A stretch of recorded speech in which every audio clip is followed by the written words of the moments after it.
Oman Muscat. লিফটে উঠছি। দুঃখের বিষয় আমরা 2 থেকে 3 ঘন্টা পরে আবার এখান থেকে চলে যাব আমাদের যে জায়গায় যাওয়ার গন্তব্য। এটা হলো ওমান মাস্কাটের বিমানবন্দর। তো অনেক সুন্দর।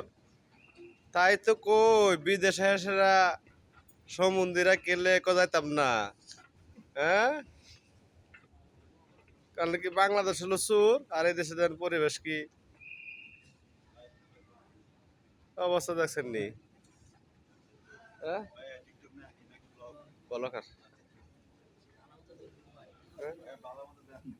না তাই তো কই। হ্যাঁ, যাইতাম না। না না, এটা আমি ওই যে ইয়াটি তুলছি, আমার তো সেটা লাগে না, আমি ওই যে পাথরটি তুলতাছি।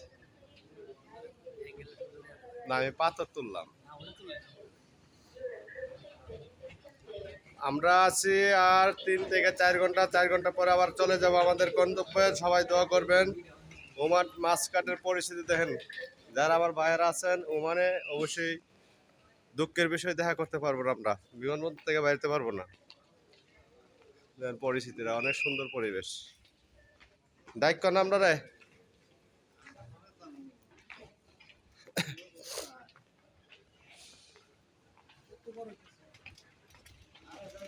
আরে আয়েন না, আমরা যাইতে তাই না।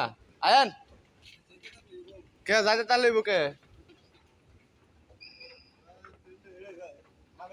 হ্যাঁ, আমরা আমরা আটবো কে? আমরা হলাম এই এলাকার হলো অতিথি মেহমান। আমরা আবার চলে যাবো, ওই যে দেন দৃশ্যটা দেখেন। হ্যাঁ, দেন পরিবেশটা। বাইরে এই জায়গায় একটা চাকরি পেলে তো কথাই ছিল না। আহারে,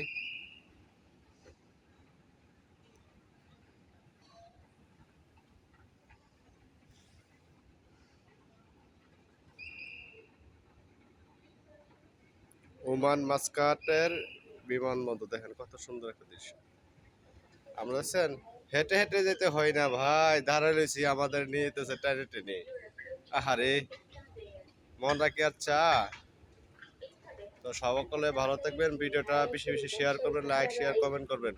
আল্লাহ হাফেজ।